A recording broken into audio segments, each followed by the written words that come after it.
ሃገር ደቡብ ኮርያ በኤርትራ ዘለዋ ተገዳስነት ዘርኢ ንመንግስቲ ኤርትራ ወረቐት ስርሖ ኣብ ቀረባ እዋናት ከርክብ ትፅቢት ዝግበረሉ ኣምባሳደር ከም ዝመዘዘት ይግለጽ ኣሎ። ደቡብ ኮርያን ኤርትራን ካብ ትሑት ታሪካዊ ንጥፈታት ንግዲ ናብ ንጥፍ ልምዓታዊ ሽርክነት ብስትራቴጂካዊ ምስግጋር ዘጉልሕ ክልቲያዊ ዝምድናታት ኣብ ምዕባይ ከም ዝርከባ ኣብ ዝግለጸሉ እዋን እቲ ሃገር ኣምባሳደር ከም ትመዝዝ ተገሊጹ። ኣብ ኤርትራ ኤምባሲ ከይከፈተት ንፓርክ ሳንግተይ ኣምባሳደር ጌራ ሓጽያ ዘላ ደቡብ ኮርያ ምስ ኤርትራን ሰፊሕ ዞባ ምብራቕ ኣፍሪቃን ተካይዶ ዲፕሎማሲያዊ ምትእስሳር ናብ ስትራቴጂካዊ ጸጋታት ቀጻልነት ሕርሻ ከምኡውን ስሉጥ ልምዓታዊ ሓገዛት ማሕበራዊ ለውጢ ክተካይድ ድልውቲ ምህላዋ ተገሊጹ። እዚ ከምዚ ኢሉ ከሎ ኣዋሃዲ ትካላት ሕቡራት ሃገራት ኣብ ኤርትራ ሚስ ናህላ ባልጂ ምስ ኣምባሳደር ኤርትራ ኮይኑ ተሓፂ ዘሎ ኮርያዊ ፓርክ ሳንግታይ ኣብ ካይሮ ከም ዝተረኸበት ሓቢራ እታ ኣብ ኤርትራን ዘለው ትካላት ሕቡራት ሃገራት ብንጥፈት መሪሓ ብዙሕ ንሃገርና ክጠቅም ኣብ ዝኽእል ዓበይቲ ዕማማት ብትግሃት ትሰርሕ ዘላ ወኪል ኣብ ካይሮ ናይ ዲፕሎማሲ ትራንዚት ኣብ ዝገበረትሉ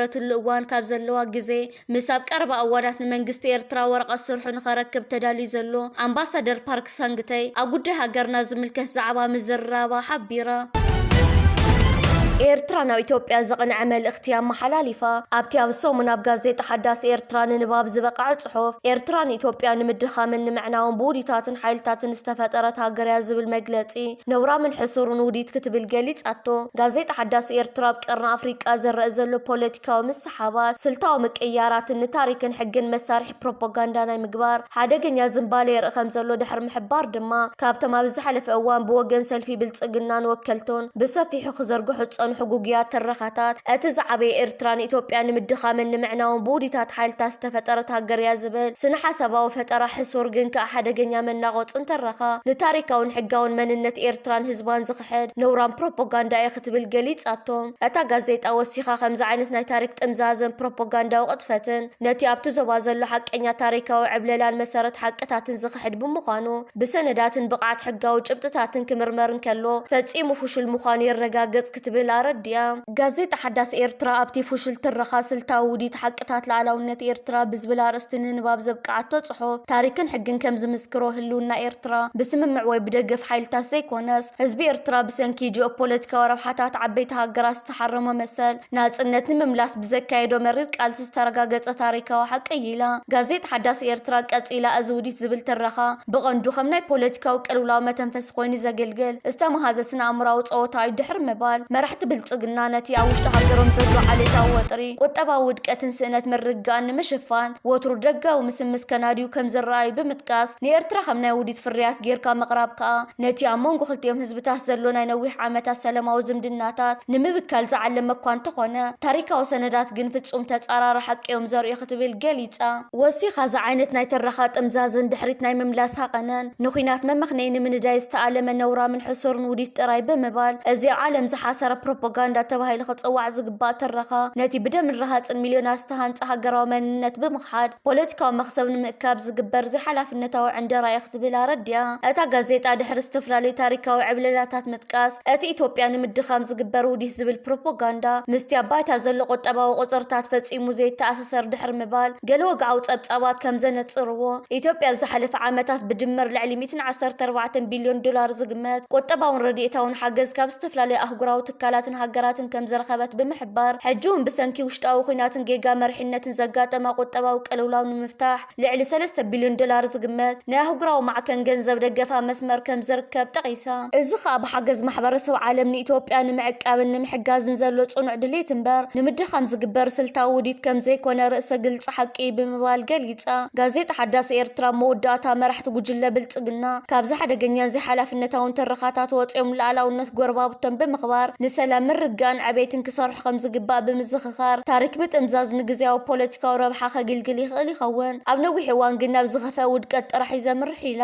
ቀፂላ ላዕላውነት ኤርትራን ኢትዮጵያ ስግኣት ዘይኮነስ ንሰላም ቀርኒ ኣፍሪቃ ዓብዪ ዓንዲ ኮይኑ ተረዲእኻ ምስራሕ ጥራሕ እዩ ናብ ሓበራዊ ዕቤት ዘምርሕ ድሕሪ ምባል እዚ ሕሱር ፕሮፓጋንዳ እዚ ኣብ ቅድሚ ሓቀኛ ታሪክን ሕግን ፈጺሙ ክቐውም ከም ዘይኽእል ኩሉ ክግንዘቦ ዝግባእ ሓቂ ብምባል ጽሑፋ ደምዲማ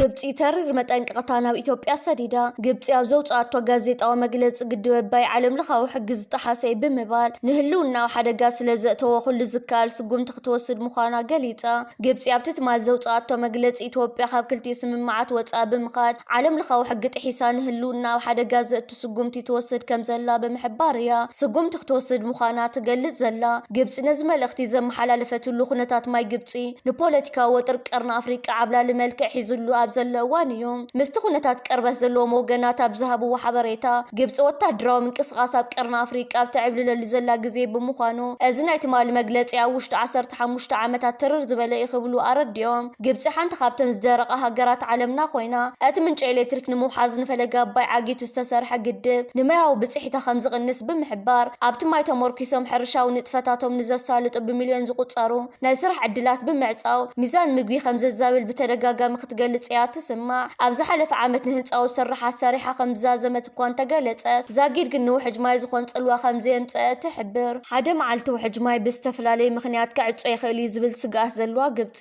112 ሚልዮን ዝበጽሕ ህዝባ ሓደጋ ከይኣቱ ካብ ዘለዋ ስግኣት ህልውናዊ ሓደጋ ንዘይምእታው ኩሉ ዝከኣላ ስጉምቲ ክትወስድ ምዃና ኣብቲ ዝሃበት ሓበሬታ ኣረድያ ነዚ ከባቢ ብቅርበት ዝከታተሉ ወገናት ድማ ግብጺ ምስ ኩሎም ጎረባብቲ ሃገራት ኢትዮጵያ ዝኾነ ሃገራት ጽቡቕ ዝምድና ብምፍጣር ኣብ ቅሒ ባሕሪ ወሽመጥ ዓድንን ህልውና ብምዕባይ ነቲ ናይ ህልውና ስግኣት ክትፈትሖ ትጽዕር ከም ዘላ የመልክቱ ፕሬዚደንት ኣሜሪካ ዶናልድ ትራምፕ ኣብ ዝሓለፈ ወርሒ ነዚ ጉዳይ ንምፍታሕ ስጉምቲ ክወስድ ምዃኑ ምግላጹ ዝዝከር እዩ ብግድብ ኣባይ ዝነቐለ ክርክር ግብጽን ኢትዮጵያን ንዓመታት ዝኾነ መፍትሒ ከምጽእ ብዘይምኽኣሉ ህሉ ፖለቲካዊ ከምኡውን ቁጠባውን ጸጥታውን ኩነታት ዓለም ይለዋወጥ ብምህላው ወጥሪ ቀርኒ ኣፍሪቃ ናብ ዝበኣሰ ኩነታት ከይሰጋገር ልዑል ስግኣት ከም ዘሎ ነቲ ኩነታት ብቅርበት ዝከታተሉ ወገናት የረድኡ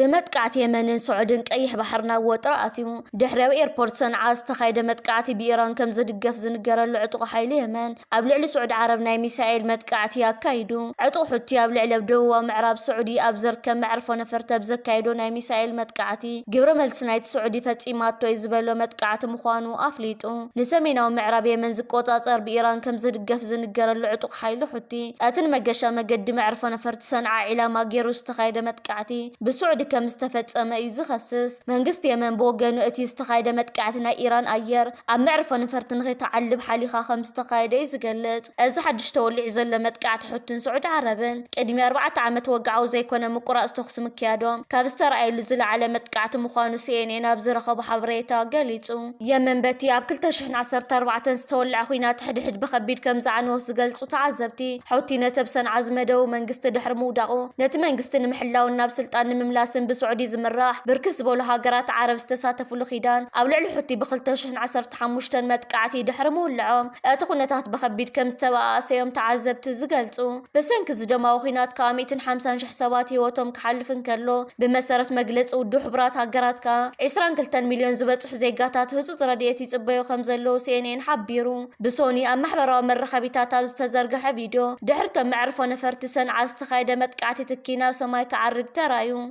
الماسرا استبهلت مدبر تلفزيون حوتي ابزرق حتى حبريتا اتمتقعتي مسمر نفرتي استسالون زعل بالون علما خمز جبره غليصا ابدبو ودب عدن زمدبو اهغراو تفلاطنه زلو منغست يمن ابزهو مغلصي اب قبر منفساو مرح ايران نبر اياتولا علي كاميني استساتفو وكلت حتى حزاز نبرت نفاريت ام معرفو نفرت سنعان خي تعلم معقات مخانو غليصو اتانا ايران نفاريت دحرت متقعتي انفتا بمغيار كان معرفو نفرت سنعه 250 كيلومتر رحيق بزركب حوديدا كم زعلبت حتي غليصوم افني حتي حياسار دحر زمتقعتي ايد سعود خمزلو بمغلاط قصال سغم تخوسد مخانو حبيرو نز مغلط سيعو خانا معرفو نفرت سعودي بركس ول متقعتات باليستيكاو ميسايلات درونن اكايدو اتا افني حتو وسيخو كسكاو لعل معرفو نفرت صنعه تنبير زل خلكلا زلعال زغون نفارت بخل اير سعود خي حلفا طنققو يركب افني نايت سعودي تمرحو خيدانا باكساب زسفرو صحوف سرعه مكل خل اير نتي بقبر شبراو ዕጡቕ ሕቱ ዝተኻየደ መጥቃዕቲ ኣምኪንዎ ክብል ገሊጹ ቤት ምክሪ ጸጥታ ሕቡራት ሃገራት ኣብ ኒውዮርክ ኣብ ዘካየዱ ኣኼባ ተሓጋጋዚ ናይቲ ውድብ ካሊድ ካቢር የመን እቲ ዝበዝሐ ክፋል እቲ ዞባን ካልእ ዙርያ ግርጭት ክጽወራ ይኽእልን እዩ ቀጺሉ ኩሎም ወገናት ኣብ ትሕቲ ሕቡራት ሃገራት ኣብ ሃናፂ ጽምዶ ክጽመዱ ኣለዎም ኢሉ ሚኒስተር ጉዳያት ወጻኢ ኢራን ብወገኑ እቲ ኣብ ልዕሊ መዕርፎ ነፈርቲ ሰንዓ ዝተፈጸመ መጥቃዕቲ ንጹር ገሰጻ ኣህጉራዊ ሕጊ ክብል ወቒስዎም ማእከላይ ምብራቕ ብሓድሽ መጥቃዕቲ ኣሜሪካን ኢራንን ይናወጸሉ ኣብ ዘሎ ግዜ እዚ ኣብ ቀይሕ ባሕሪ ዝተኸሰተ ሓደገኛ ኩነታት ንዓለምነት ከባብን ተወሰኺ ሽግር ምዃኑ ተዓዘብቲ የረድኡ ቀይሕ ባሕሪ ንዝተወሰነ እዋን ረጊኡ ድሕሪ ምጽናሕ ብሰንኪ ዝሓድሽ መጥቃዕቲ ኣብ ኣሰካፊ ኩነታት ይወድቕ ከም ዘሎ ነቲ ከባቢ ብቕርበት ዝከታተሉ ወገናት ይገልጹ ፋብሪካ ፕላስቲክ ባጽዕ ጠለብ ሃገር የማለ ኣብ ባጽዕ ተደኩኑ ፕላስቲክ ኣብ ምፍራይ ዝርከብ ትካል ጠለባት ውሽጢ ሃገር ንምምላእ ዘለዎ ናይ ልምዓት ስራሓት ብምሉእነት ቀሪብ ይዳሎ ከም ዘሎ ተገሊጹ ኣብ 2007 ኣብ ወደባዊት ከተማ ባጽዕ ዝተመስረተ ልዑል ብቕዓት ዘለዎ ናይ ቱቦን ጎማን ካልኦትን ዘፍሪ ትካል ፕላስቲክ ምጽዋዕ ኣብ ኤርትራን ዝካየዱ ናይ ጽሬትን ረሳሕ መስመር ፈሳስን ንምምላእ ልዑል ግደ ይገብር ከም ዘሎ እቲ ዝወጽእ ሓበሬታ ኣብሪሁ እዚ ትካል ጎኒ ጎኒ ናይ ልምዓት ውጥናት ተዋሃሂዱ ከም ዝተመስረተ ዝሕብሮ ኣካየዲ ብመንገዲ ዘመናውያን ማሽነርታቱ ዝተፈላለዩ ዓይነትን ዓቐንን ዘሎ ፕላስቲክ ከም ዘፍሪ ይሕብሩ እዚ ትካል ቅድሚ 18 ዓመት ዝተፈላለዩ ደረጃ ዘለዎም 15 ዓይነት ካብ 16 እስካብ 20 ሚሊ ሜትር ጎኒ ዘለዎም ናይ መስኖ ቱቦ ጥራይ የፍሪ ከም ዝነበረ ዝሕብሩ ኣካየዲ እቲ ትካል ብዝተገበረ ሓያል ወፍርን ጻዕርን ከምኡውን ምጉልባት ኪኢላዊ ዓቕምን እቲ ትካል ካብ 60 እስካብ 400 ሚሊ ሜትር ጎኒ ዘለዎ ቱቦ ንምፍራይ ከም ዝበጽሐ ኣረድዩ ኣካየዲ ትካል ፋብሪካ ፕላስቲክ ምጽዋዕ እዛ ትካል ኣብ ሰለስተ ኣሃዱታት ተመቃቂላ ማለት መፍረ ዓብይ ዓቐን ዘለዎም ቱቦታት መፍረ ቱቦ መስናው ነጠብጣብ ከምኡውን መፍረ ማዕቋር ማይ ተመቃቂሉ ንጥፈታቱ ከም ዘሳልጥ ኣካየዲ ይገልጽ እዞም ኣካየዲ ትካል ወሲኾም ድማ እዞም ዝተጠቐሱ ሰለስተ ኣሃዱታት ንሰለስተ ዕላማ ማለት ንኣገልግሎት ጾሪ ማይ ሕርሻ መተሓላለፊ ረሳሕ ፈሳሲ ክውዕል ዓሊሙ 17 ዓይነት ፕላስቲክ ከም ዘፍሪ የረድኡ ፋብሪካ ፕላስቲክ ምጽዋዕ ካብ ኢጣልያ ብዝመጻ ማሽነርታት ንጥፈታቱ ከም ጀመረ ዝገለጹ ሓለፍቲ እዚ ትካል ኣብ ደቂቕ ብ72 ኢንች ዝበጽሕ መሳርሒታት ኣብ ውሽጢ 10 ደቂቃታት ሙሉእ ብቕዓት ዘለዎ ቱቦ ንምፍራይ ከም ዝከኣል ይሕብሩ እቶም ኣካየዲ ትካል ፍርያት እዚ ትካል ብኤውሮፓዊ መለክዕታት ደረጃኡ ተለኪዑ ብቕዓቱ ዘመስከረ ፍርያት ፕላስቲክ ከቕርብ ከም ዝከኣለ የረድኡ እቶም ኣካየዲ ትካል ፍርያት ናይዚ ትካል ጠለብ ትካል መንግስትን ዘይመንግስታውያን ትካላትን ከምኡውን ህዝቢ ንምምላእ ይሰርሑ ከም ዘለው የረድኡ ንሳቶም ወሲኾም ኣብ ሃገርና ተደኪኖም ዝርከቡ ዓበይቲ ዲጋታትን ናይ ሕርሻ ስፍራታትን በዚ ፋብሪካ ብዝፈረየ ፕላስቲክ ይጥቀሙ ከም ዘለው የረድኡ ቀንዲ ሓይል ናይ ዝተካል ሰብኣዊ ዓቕሚ ዝተካል ምዃኑ ዘረድኡ እዞም ኣካየድቲ ካብ ኮሌጃት ኤርትራ ልዑል ብቕዓት ሰኒቖም ዝወፁ መንእሰያት ብሙሉእ ዓቕምን ብቕዓትን ነዚ ትካል ከም ዘካይድዎ የመልክቱ እዞም መንእሰያት ልዑል ናይ ስራሕ ዲሲፕሊን ምሕደራ ግዜ ከምኡውን ብፍልጠትን ግብርን ዝተዋሃደ ብቕዓት ብምስናቕ ነዚ ትካል ንዝቐረበሉ ጠለብ ተገልገልቲ ብምልኣት ንምምላእ ኣበርቲዖም ከም ዝሰርሑ ድማ ዝተዓዘቡ ወገናት ይገልጹ ብዝህቦ ዘሎ ኣገልግሎት ድልዳለ ብቕዓት ዘመስከረ ፍርያት ፕላስቲክ ምጽዋዕ ኣብ ኤርትራን ዝካየዱ ዘለው ናይ ልምዓት ስራሕቲ ብምምላእ ምስጉን ኣገልግሎት ኣብ ምሃብ ከም ዘርከቡ ይሕበር እዚ ፍርያት ፋብሪካ ፕላስቲክ ምጽዋዕ ኪኖ ጠለባት ውሽጢ ሃገር ንሰደድ እውን ብቕዓት ከም ዘለዎ ይገልጽ እዚ ከምዚሉን ከሎ ስትራቴጂካዊ ኣቀማምጣ ዘለዋ ኤርትራ ወደባታ ኣገዳሲ ተራ ክጻወትሉ ዝኽእሉ ምዕባለ ከእንግድ ከም ጅምር ተገሊጹ ናይ ባሕር መስመራት ቀረብ ምብራቃዊ ሱዳን እናተቐየረ ኣብ ዝኸደሉ ዘሎ እዋን ኤርትራ መተካእታ ዘይብሉ ናይ ሎጂስቲክስ ቀጠና ትኸውን ከም ዘላ ተገሊጹ እዚ ሓድሽ ናይ መተሓላለፊ መስመር ንኤርትራ ሃገራዊ እቶታት ዘዕብን ዝዓበየ ዞባዊ ምትእስሳር ክፈጥረላ ከም ዝኽእልን መርበብ ጂኦፖለቲካል ኣፕዴትስ ገሊጻ እዚ ሓድሽ ምዕባለ ድሕሪ ግብፅን ኤርትራን ኣብ ወርሑ ግንቦት ፕሬዚደንት ኢሳያስን ሚኒስተራት ጉዳያት ወጻኢ ኤርትራን ግብፅን ኣብ ዝተረኸብሉ ስነ ስርዓት ኣብ መንጎ መጓዓዝያ ባሕርን ኣገልግሎት ወደባትን ዘተኮረ ስምምዕ ድሕሪ ዝኸተምዎ ሰዓበ ከም ዝኾነ ይግለጽ እዚ ከምዚሉን ከሎ ኣምባሳደር ኣሜሪካ ኤርዊን ማሲንጋ ትማሊ ናብ ክልል ትግራይ ከተማ መቐለ ብምኻድ ደብረጽዮን ገብረ ሚካኤል ክረኽቦ ዝገበሮ ፈተነታት ክዕወት ከም ዘይከኣለ ምስ ኣማኑኤል ኣሰፋ ከምኡውን ኣምባሳደር ኣዲስ ሳለም ባሌማ ርክባት ኣካይዱ ናብ ኣዲስ ኣበባ ክምለስ ክኢሉ ኣሎ እቲ ቀንዲ ኣዘራራቢ ኮይኑ ዘሎ ዓብዪ ዛዕባ ደብረጽዮን ገብረ ሚካኤል ነዚ ኣምባሳደር ክረኽቦ ዘይምኽኣል እዩ ገለገለ ወገናት ደብረጽዮን ኣብ ከተማ ኣስመራ ስለ ዘሎን ምስ ሰበስልጣን መንግስቲ ኤርትራ ርክባት የካይዳሉ ዝብል ሓበሬታታት ይውዛዕ ኣሎ ስምምዕ ፕሪቶሪያ ሞይቱን ተቐቢሩን እዩ ሕወሓት ተኣንኮ መንገዲ ንክልል ትግራይ ንህዝቢ ትግራይ ተድሕነላ ሒዘያ ይኸደልኹም ምስ በሎ ዓሻ መራሒ ናይቲ ሃገር ኣብ ትሕቲ ዝኾነ ይኹን ኩነታት ርክባትን ዘረባትን ከም ዘየካይድ ሓደ ካብቲ ቅዋም መርገፂታት እዩ እዚ ከምዚሉን ከለቦ ጉጉም ዝፍለጥ ሰውራው ግንባር ሃገራዊ ሓድነት ዓፋር ንሓምሻይ ግዜ ስልጠና ክህቦ ፀንሐ ሰራዊቱ ከም ዘመረቀ አፍሊጡ እቲ ጉጅለ አንጻር መንግስቲ ሰልፊ ብልጽግና ዕጥቃው ቃልሲ ምክያድ ተዋፊሩ ከም ዝርከብ ዝጥቀስ ብመሰረት እቲ ጉጅለ ዝሃቦ ሓበሬታ እዚ ንሕጂ መመረቅታ ሰራዊቱ ኣብ መላእ ክልል ዓፋር ኢትዮጵያ መሳሪሒኡ ንምስፋሕን ስርሒታዊ ህላው ንምሕያልን ዝገብሮ ዘሎ ቀጻሊ ጻዕሪ ዘንጸባርቕ ከም ዝኾነ እዩ ጸብጻባት እቲ ሃገር ዘረድኡ ፈለማው 1993 ዝተመስረተ እዚ ጉጅለ አንጻር ፌደራልን ናይ ክልል መንግስትን ኣብ ዝተወደበ ዕጥቃው ናይ ተቃውሞ ምዕራፍ ኣትዩ ከም ዝጸንሐን ኣብዚ ሕጂ እዋን ድማ ብዝተወደበ መልክዑ ኣብ ጽቡቕ ቁመና ከም ዝርከበን ብተወሳኺ ይሕብር ብእጉጉም ዝፍለጥ ሰውራዊ ግንባር ሃገራዊ ሓድነት ዓፋር ሎሚ ዓመት ንፈለማ ግዜ ካብ 17 እስካብ 21 ጉንበት ሙሉእ ጉባኤ ከም ዘካየደ እዩ ዝሕበር ትራምፕ ሃገራት ወሽመጥ ናይ ሆርሙዝ ክኸፍላ ይደሊ ፕሬዝደንት ኣሜሪካ ዶናልድ ትራምፕ ንዝተፈላለዩ ሃገራት ወሽመጥ ፋርስ ብምጥቃስ ኣሜሪካ መራኸቢ ብሰላም ብመጻወ ሆርሙዝ ንኽሓልፋ ንዝገበረቶ ምክልኻል ክኸፍላ ሕቶ ኣቕሪቡ ፕሬዝደንት ትራምፕ ኣብቲ ዘመሓላለፎ መልእኽቲ ብልክዕ ክኸፍሉና ይደሊ ንሕና ነቲ ናይ ዓለም መሳለጥያ ምክልኻል ተኸላኺልና ኢና ነዚ ክንገብር ድማ ገንዘብና ጥፊና ኢና በቃ ይኣኽለና ንምክልኻል ዘጥፋናዮ ገንዘብ ፍድያ ክንረክብ ኣለና ዘጥፋናዮ ገንዘብ ክሕዊና ኣለዎም ብምባል ገሊጹ ፕሬዝደንት ትራምፕ መሻርክቲ ኣሜሪካ ዝኾነ ሃገራት ስዑድ ዓረብ ቀጣር ሕቡራት ኢማራት ዓረብ ኩዌት ባህሬንን ካልኦትን ብስም ብምጥቃስ እዩ ነዚ ሕቶ ኣቕሪቡ ዘሎ እቲ ፕሬዝደንት ልዕሊ ዝኾነት ሃገር ነዳድለና ድሕሪ ምባል ነዘን ሃገራት ከም ዘየድልየን እዩ ዝገልጽ ፕሬዝደንት ትራምፕ ንኹላትና ተኸላኺልና ኢና ስራሕና ድማ ብጽፈት ሰሪሕና ኢና ክብል ገሊጹ ፕሬዝደንት ኣሜሪካ ዶናልድ ትራምፕ ብሶኒ ኣብ ዘመሓላለፎ መልእኽቲ እውን ኣሜሪካ ሓላዊት መጻወ ሆርሙዝ ምዃና ድሕሪ ምግላጽ አንጻር ኢራን ዳግም ናይ ሓይሊ ባሕሪ ክልከላ ከም ዝገብር ገሊጹ ነይሩ ንሱ ነዚ መልእኽቲ ኣብ ዘመሓላለፈ ፈሉ ድማ ጸጥታ ማያዊ መስመር ንምሕላው ኣሜሪካ 20 ሚእታዊት ገንዘብ ክትእክብ ምዃና ኣመልኪቱ ሚኒስተር ጉዳያት ወጻኢ ኢራን ዓባስ ኣራግቺ ብግድዩ ንመግለፂ ፕሬዝደንት ኣሜሪካ ውድቕ ብምግባር ሓላዊት መጻብቦ ሆርሙዝ ኢራን ምዃና ብምሕባር ገንዘብ ክትክፈል ዘለዋ ኢራን ምዃና ገሊጹ ንሱ ኣብቲ ዝሃቦ መግለፂ ፕሬዝደንት ኣሜሪካ ዶናልድ ትራምፕ ትኽክል እዩ ዘሎ ንግዳዊ መራኸቢ ውሕስ መንገዲ ብመጻዊ ሆርሙዝ ክሓልፋ ንዝገበረ ወገን ናይ ዝገበሮ ኣገልግሎት ክከሓስ ግቡእ እዩ ድሕሪ ምባል ወትሩ ኢራን ሓላዊት ነዚ መጻብቦ እያ ዓለም ካሓላዊት ኮይና ክትቀጽል እያ ብምባል ኣብ ገጻት ማሕበራዊ መራኸቢታቱ ኣብ ዘስፈሮ ጽሑፍ ገሊጹ እቲ ሚኒስተር ጉዳያት ወጻኢ ኢራን ወሲኹ ኢራን ፍትሓዊት ምዃና ብምሕባር እቲ ፕሬዝደንት ትራምፕ ዘቕረቦ 20 ሚእታዊት ዝብል ክፍሊት ምሕር በዚሑ ክብል ገሊጽዎ ማእከላይ ወታደራዊ እዚ ኣሜሪካ ድማ ብውፅኢታውነት ኣብ ልዕሊ ኢራን ክልከላ ክቕጽል ምዃኑ ኣብ ዝግለጸሉ ዘሎ ግዜ ፕሬዝደንት ኣሜሪካ ዶናልድ ትራምፕ ድሕሪ ተኸታታሊ ዙርያታት መጥቃዕቲ ኣብ ልዕሊ ኢራን ዝግበር ጸቕጢ ክዓቢ ትእዛዝ ከም ዘመሓላለፈ ተገሊጹ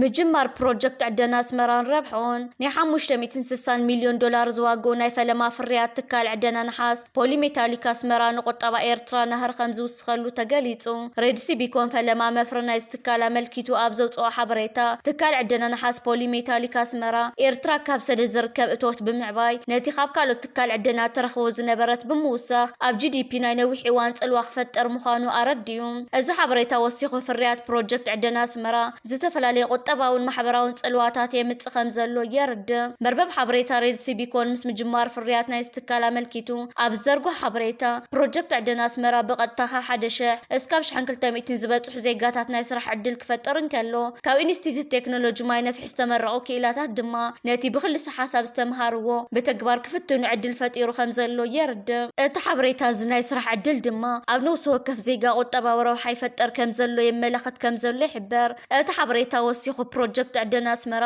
ንዓመት ብመንገዲ ወደባ 400 ሚልዮን ቶን ማዕድን ናይ ነሓስ ወርቂ ዚንክ ከምኡውን ብሩር ንሰደድ ክልእኽ ስለ ዝኾነ ናይ ወደብ ኣገልግሎት ብምድንፋዕ ዕታዊ ሸርፊ ወፃኢ ብምዕባይ ናይ ስራሕ ዕድል ብምፍጣር ዝገብሮ ኣስተዋፅኦ ኣብ ቁጠባ ኤርትራ በርክቶ ከም ዝገብር የርድእ እዚ ፕሮጀክት ምስቶም ተጀሚሮም ዘለውን ሕጂ ጅመሩን ፕሮጀክታት ተደሚሩ ድማ ኣብ ቁጠባዊ ዕቤት ልዑል ጽልዋ ከምጽእ ትጽቢት ከም ዝግበረሉ እቲ ዝተዘርግሐ ሓበሬታ የርድእ